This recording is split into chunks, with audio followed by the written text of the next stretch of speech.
जिस धरती को कभी महात्मा गांधी ने चुना अपनी कर्मभूमि बनाने के लिए, अगर आज वहां पर नफरत वाली ताकतें मजबूत होकर के बैठी हैं, तो हमें अपने गिरेबान में झांकना तो पड़ेगा। हेलो दोस्तों, अस्सलाम वालेकुम। मैं मोहम्मद आदिल लेकर आया हूं फिर से इमरान प्रतापगढ़ी का वायरल वीडियो, जो कि इमरान प्रतापगढ़ी जी एक जनसभा को संबोधित कर रहे हैं, जिसमें इमरान प्रतापगढ़ी ने संविधान को लेकर के मुद्दे उठाए हैं और किसानों को लेकर के भी मुद्दे उठाए हैं। तो हम चाहते हैं ये वीडियो आप लोग भी देखें। तो चलते हैं वीडियो की तरफ, इंशाल्लाह देखते हैं ये वीडियो। संस्थानिक तौर पर अपने एजेंडे को लेकर के भाजपा और आरएसएस के लोग आगे बढ़ रहे हैं, उसका मुकाबला संविधान की किताब से ही किया जा सकता है। जो मुहिम जगाने के लिए राहुल गांधी जी पूरे देश में जा रहे हैं, हम उनके सहयोगी, उनके सिपाही, उनके साथी बनकर के सब रोशन हो जाएगा। गुर्राहट गुर्राहट है, फिर शेर पलट कर आएगा। एक कौओं की फौज, हम पतंग से बाज उड़ाएंगे। डूब कर मरने से बेहतर है हम लड़कर मर जाएंगे। डूब कर मरने से बेहतर है कि हम लड़कर मर जाएंगे। जोरदार तालियों से स्वागत कीजिए हिंदुस्तान के मशहूर और मारूफ शायर, राज्यसभा मेंबर, हिंदुस्तान के शेर इमरान प्रतापगढ़ी साहब। घर की दीवार में खुद तुमने किया है सुराख, अब कोई झांक रहा है तो शिकायत कैसी। जिस धरती को कभी महात्मा गांधी ने चुना अपनी कर्मभूमि बनाने के लिए, अगर आज वहां पर नफरत वाली ताकतें मजबूत होकर के बैठी हैं, तो हमें अपने गिरेबान में झांकना तो पड़ेगा। मुझे याद है, मैं पिछले विधानसभा चुनाव में यहां चुनाव प्रचार में आया था अध्यक्ष जी, मंच टूट गया था, ये शायद यही विधानसभा है, मुझे याद रह गया था। इसमें कोई दो राय नहीं कि जिस दिन हम एक यूनिट बनके, एक ताकत बनके लड़ें, तो नफरत इतनी ताकतवर नहीं होती कि वो हमें हरा सके। लेकिन आपने कभी सोचा है कि मोहब्बत हमेशा हार जाती है, नफरत जीत क्यों रही है? क्योंकि नफरत कलेक्टिव होकर के, एकजुट होकर के कोशिश कर रही है, और मोहब्बत के जो अलंबरदार हैं, जो मोहब्बत के पैरोकार हैं, वो अपनी अपनी दुनिया में मुट्ठी भर लोगों को लेकर के मगन हैं, खुश हैं। उन्हें लगता है कि दुनिया हम ही से चल रही है, हम आगे नहीं आएंगे तो कोई आगे नहीं बढ़ सकता। और इस चक्कर में एक एक करके सब हारे हुए, थके हुए अपने घरों में बैठे हैं। मैं आज नरकटियागंज में खड़ा होकर के, पश्चिमी चंपारण में खड़ा होकर के, बेतिया में खड़ा होकर, बगहा में खड़ा होकर के आप सारे लोगों से यह कहना चाहता हूं कि अगर आपको यह लगता है कि आने वाले चुनाव या जो गुजरा चुनाव था वो सिर्फ सांसद और विधायक बनने बिगाड़ने का चुनाव है, तो आप बहुत छोटा सोच रहे हैं। खतरा बहुत बड़ा है। देश की सत्ता पर बैठे हुए लोगों का जो अंतिम सच है वो यही है कि वो डॉक्टर बाबा साहब अंबेडकर के संविधान से नफरत करते हैं।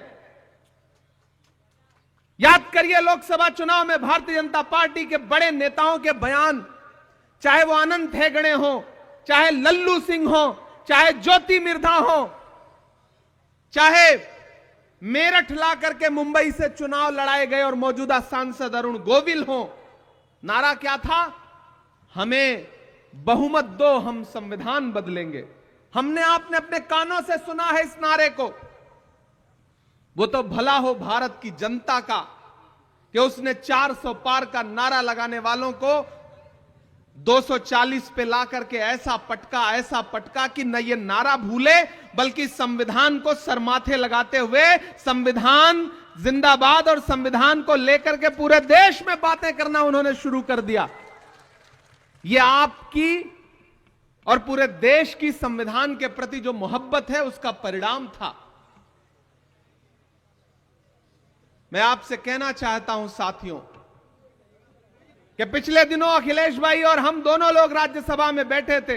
देश के गृह मंत्री भाषण कर रहे थे और भाषण करते करते उन्होंने एक बात कही कि आजकल एक फैशन हो गया है अंबेडकर अंबेडकर अंबेडकर अंबेडकर। अगर इतनी बार विपक्ष वाले भगवान का नाम लेते तो 7 जन्मों के लिए स्वर्ग मिल जाता। यह एक अहंकार की भाषा थी जिसका पूरी कांग्रेस पार्टी ने मजबूती के साथ वहां विरोध किया, और विरोध करने के बाद संसद के बाहर, संसद परिसर में भी विरोध किया, और उसका परिणाम यह रहा कि देश के गृह मंत्री को माफी मांगनी पड़ी, देश के प्रधानमंत्री को एक दिन में 5-6 ट्वीट करने पड़े। यह रहा कांग्रेस पार्टी और विपक्ष की ताकत का असर। लेकिन यह बात उनके मुंह से ऐसे ही नहीं निकल आई है। इसके पीछे जो एक पूरी सोच है, उस सोच को समझना पड़ेगा। जिन्हें तिरंगे से नफरत है, अपना झंडा प्यारा है, गांधी का कातिल अब भी जिनकी आंखों का तारा है, शर्मनाक इतिहास है जिनका अंग्रेजों से यारी का, वो अब हमको बांट रहे हैं सर्टिफिकेट गद्दारी का। उनके इरादे खतरनाक हैं, क्योंकि पूरा सिस्टम, पूरा तंत्र उनके साथ है, इसलिए बहुत सारी जगहों पे सफल होते हुए भी दिख रहे हैं। इसलिए हमारा आपका दायित्व तो बहुत बढ़ जाता है। यहां मंच पर सैकड़ों की तादाद में पदाधिकारी और नेता बैठे हैं। मेरा मानना है कि मंच पर मौजूद लोग ही अगर आज से एकजुट होकर के ये सोच लें कि हमें नफरत वाली ताकतों के खिलाफ आज से लड़ाई शुरू करनी है। हमारी दिक्कत क्या है कि हम सिर्फ चुनावी टाइम में चुनाव लड़ते हैं, जब टिकट मांगने का मौका आता है तब हम नई सदरी और नया कुर्ता पजामा निकालते हैं। सही है कि नहीं? चुनाव पूरे 5 साल लड़ना पड़ेगा, नफरत के खिलाफ पूरे 5 साल लड़ना पड़ेगा। वो नफरत को फैलाने के इतने असंख्य हथियार हैं उनके पास। हम आप यहां भाषण कर रहे हैं, उनका पूरा एक आईटी सेल बैठा है। आपके कौन से बयान को कहां काट करके कहां पहुंचा दिया जाएगा आपको पता भी नहीं चलेगा। इस देश में तकरीबन 350 मिलियन लोग हैं जो फेसबुक यूज करते हैं, 450 मिलियन लोग हैं जो यूट्यूब यूज करते हैं, इंस्टाग्राम यूज करते हैं, और तकरीबन 563 मिलियन लोग हैं जो व्हाट्सएप यूज करते हैं। दोस्तों बने रहिए वीडियो तक, ही नहीं है कि सोशल बहुत ही अच्छा लग रहा है। देखो कैसे बात उठाते हैं इमरान प्रताप गढ़ी, माशाल्लाह, क्या दिमाग है, माशाल्लाह माशाल्लाह। लगता है कि नहीं, संविधान भी सुरक्षित है, लोकतंत्र भी सुरक्षित है, देश भी सुरक्षित है। उधर अमेरिका से हमारे बेटों को बेड़ी और हथकड़ी लगा करके देश में भेजा जा रहा है, और देश के प्रधानमंत्री नमस्ते ट्रंप का नारा लगा रहे हैं। हालात वैसे नहीं है जैसा आप समझते हैं। राहुल गांधी जी अपने भाषणों में हमेशा एक बात कहते हैं कि जब जेब कतरे को आपकी जेब काटनी होती है तो पहले आपका ध्यान भटकाता है और फिर आपकी जेब काट लेता है। इसी तरह इस सरकार ने किया है, आपको धर्म की अफीम सुंघा करके, आपको नफरत की अफीम सुंघा करके, आपके आटा, चावल, दूध, दही, पनीर, छाछ, लस्सी, यहां तक कि कफन तक पर टैक्स लगा दिया है और आपको पता तक नहीं है। खतरा बहुत बड़ा है। इसलिए मैं पूरे बिहार के लोगों से, मैं खुद लंबा सा सफर तय करके कई कार्यक्रम इधर उधर करके मुझे लगा कि नहीं, मुझे जाना है और अल्पसंख्यक विभाग के विशेष तौर से पदाधिकारियों से बातचीत करनी है। ये जो पूरा इलाका है ये बहुत उपजाऊ है और कांग्रेस की विचारधारा के लिए बहुत मुफीद इलाका है, क्योंकि ये गांधी का इलाका है, ये गोडसे का इलाका नहीं है। इसलिए अगर आप सबने प्रण लिया, किसी ने कहा है कि शेर जब तक अपनी कहानियां लिखना खुद नहीं सीखेंगे तब तक शिकारी अपनी कहानियों में खुद को महान बताते रहेंगे। इसलिए नरकटियागंज वालों, अल्पसंख्यक विभाग के पदाधिकारियों, हमारे महिला कांग्रेस की जो साथी हैं, हमारे यूथ कांग्रेस के जो साथी हैं, हमारे एनएसयूआई के जो साथी हैं, सेवा दल के जो साथी हैं, हमारी मेन कांग्रेस की जो बॉडी है, उन सब से मैं अनुरोध करता हूं कि अखिलेश जी हो, इमरान प्रताप गढ़ी हो, हम सारे लोग अपना 100% देने के लिए तैयार हैं। हर दिन आपके लिए जब भी आप कहेंगे हम उपलब्ध हैं, लेकिन आपको एक रोड मैप तो आने वाले दिनों के लिए बनाना पड़ेगा, तब आप लोकतंत्र और संविधान बचाने की लड़ाई को मजबूती से लड़ पाएंगे। मेरे भाई, यहां बड़ी तादाद में बुजुर्ग बैठे हैं, नौजवान साथी बैठे हैं, माएं बहनें बैठी हैं। महान बादशाह सिकंदर ने जब यूनान जीता ना, यूनान को जब फतेह किया तो जीत का जश्न मनाने के लिए शहर की सड़कों पर निकला, तो उसने देखा कि पूरा शहर तो जश्न मना रहा है, लेकिन एक फकीर आदमी सड़क के किनारे बेखबर होकर के सारे शोरगुल से चुपचाप सो रहा है। सिकंदर को गुस्सा आया, सिकंदर अपने घोड़े से उतर के उस सोते हुए फकीर के पास गया और गुस्से में उसे जोर की एक लात मारी और लात मार के कहा कि क्यों रे फकीर, मैंने शहर जीत लिया, यूनान फतेह कर लिया, लोग मेरे साथ जश्न मना रहे हैं और तू सो रहा है। उस फकीर ने उनींदी आंखों से सिकंदर की तरफ देखा और देख करके कहा कि शहर फतेह करना, शहर जीतना बादशाहों का काम है, लेकिन लात मारना गधे का काम है। लात तो हमको आपको भी मारी जा रही है ना पिछले कुछ वर्षों से। कभी महंगाई की लात पड़ रही है, कभी नोटबंदी की लात पड़ रही है, कभी जीएसटी की लात पड़ रही है, लेकिन हम हैं कि सोए हुए हैं, हम आवाज नहीं उठा रहे हैं, हम बोल नहीं रहे हैं।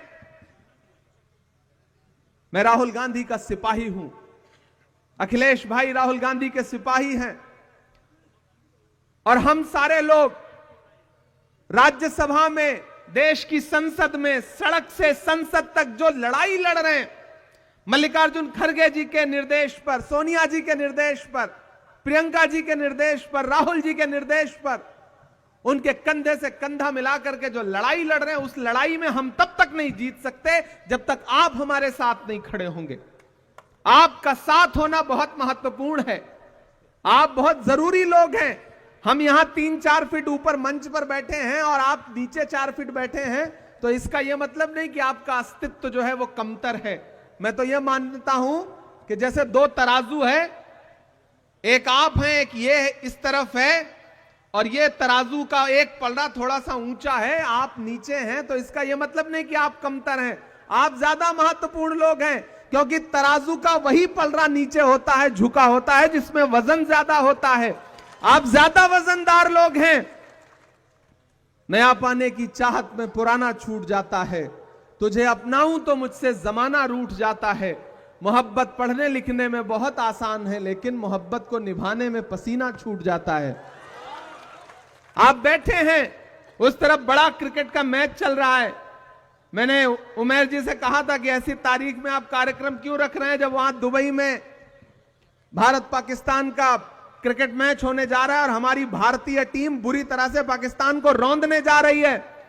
ऐसे दिन आप कोई राजनीतिक कार्यक्रम मत रखिए, लेकिन उनका मन था कि नहीं 23 तारीख के बाद फिर और व्यस्तताएं हैं, तो आज आपके बीच में हम सारे लोग हाजिर हुए हैं। और आपसे साथियों मैं कहना चाहता हूं कि यह संविधान महज एक किताब नहीं है, इसमें महज कुछ पन्ने नहीं है। डॉक्टर बाबा साहब अंबेडकर ने कितने रातें जाग करके अपने खून पसीने से इस संविधान को लिखा था। वो संविधान जिसमें महात्मा गांधी के सिद्धांत हैं, वो संविधान जिसमें पंडित जवाहरलाल नेहरू के उसूल हैं, वो संविधान जिसमें मौलाना आजाद के सपने हैं, उस संविधान को कई दशकों तक भारतीय जनता पार्टी के आनुषंगिक संगठन उसका विरोध करते रहे, तिरंगे का विरोध करते रहे। लेकिन आज स्थिति यह है कि जब वो इक्तदार पर आए हैं, सत्ता पर आए हैं, तो एन केन प्रकार उस संविधान को कमजोर करना चाहते हैं। नए नए बिल लाए जा रहे हैं पार्लियामेंट में, जनता के विरोध में सारे काम किए जा रहे हैं, और मैंडेट चूंकि उनके पास है। और इन दिनों लोकसभा चुनाव के बाद जो थोड़ा सा नरमी आई थी, हरियाणा और महाराष्ट्र 2 राज्य जीत गए, तो मनोबल इतना बढ़ गया है कि डॉक्टर बाबा साहब अंबेडकर के खिलाफ देश की संसद में ऐसी भाषा का इस्तेमाल कर रहे हैं जो अहंकार में डूबी हुई है। इसलिए साथियों आपसे अनुरोध करता हूं कि इस बड़ी लड़ाई में कांग्रेस पार्टी के साथ खड़े होइए, अखिलेश भाई के साथ मिलकर के पूरा अल्पसंख्यक विभाग पूरे प्रदेश में, बिहार में जिस मजबूती के साथ आवश्यकता है, उनके कंधे से कंधा मिलाकर के, कांग्रेस कमेटी के कंधे से कंधा मिलाकर के पूरे प्रदेश के एक एक जनपद में, एक एक विधानसभा में जाने का काम करेगी। ये मैं आपको आश्वस्त करता हूं, ये मैं आपको भरोसा दिलाता हूं। और चुनाव के दौरान तो हम लोग आएंगे ये चुनाव प्रचार में, लेकिन मैं चाहता हूं कि आज से एक रोड मैप बने। अध्यक्ष जी, आप निर्देशित करें हमारे स्टेट चेयरमैन साहब को, हमारे प्रभारी जी को, और उसके बाद जहां भी आवश्यकता लगती है। मुझे खुशी है कि आपने माइक पर यह बात बताई कि मेरा बिहार से एक जज्बाती लगाव है, इसमें कोई दो राय नहीं कि बिहार से मुझे एक जज्बाती लगाव है। इसीलिए जब भी मुझे देश की पार्लियामेंट में बोलने का मौका मिलता है तो मैं कोशिश करता हूं कि बिहार के जो भी मुद्दे हैं उनको अपने भाषण में जरूर समेट सकूं और सदन के पटल पर रख सकूं। कुछ बातें हैं 15 मिनट का समय मिलता है, 10 मिनट का समय मिलता है, जो आप कह देते हैं, कुछ जो छूट जाती है वो मैं कह देता हूं। यही एकजुटता तो हमें आगे ले जाएगी। इसी एकजुटता की तो आवश्यकता है और इसी एकजुटता को अपनाने की जरूरत यहां चंपारण के हमारे लोकल नेताओं को भी है कि आप अपनी दुनिया में मगन बने बैठे रहिए, लेकिन अंततोगत्वा एक वोट से भी अगर सत्ताधारी लोग जीत जा रहे हैं तो हार है। उसी देश की पार्लियामेंट में जो 48 वोट से, सिर्फ 48 वोट से चुनाव जीत के सांसद बन के आया है वो भी बैठता है, और हमारा एक सांसद है जो 10.5 लाख वोट से असम से जीत के आया है वो भी बैठता है। तो जीत है और हार है, और लोकतंत्र नंबर का खेल है। चुनावी प्रणाली जो है वो नंबर का खेल है, कितने सर, कितने मतदाता, कितने वोट। तो इस गणित में आपको गुणा गणित तो बिठाना पड़ेगा। अपना ईगो, अपना जबरदस्ती का जो एक ईगो है उसको किनारे रख करके संगठन कैसे मजबूत हो, इसके लिए हम सारे लोगों को काम करना पड़ेगा। कोई दूध का धुला नहीं है। हम सब में से कोई बहुत राजनीतिक तौर पे कोई बहुत बड़े दिल का हो सकता है, सारे लोग होता है कि नहीं होते, लेकिन जब राजनीतिक नतीजों का दौर आ रहा है तो फिर लोगों को स्पेस दीजिए, लोगों को साथ जोड़िए, एकजुट करके साथ लेकर के चलिए। और पूरे बिहार में मैं उस आहट को महसूस कर रहा हूं अध्यक्ष जी। पटना से उतर करके यहां तक आते हुए, यहां मीडिया के साथी मौजूद हैं, कल शाम से लेकर के अब तक जितना मैंने इनसे बात किया है, मैं ये महसूस कर रहा हूं कि बीपीएससी के जो छात्र हैं, नौजवान, पेपर लीक की शिकायत करने के लिए जब सरकार की चौखट पर गए तो उनके पीठ पर जो लाठियां बरसी हैं उसका जख्म अभी सूखा नहीं है। वो तैयार हैं इस बात का बदला लेने के लिए।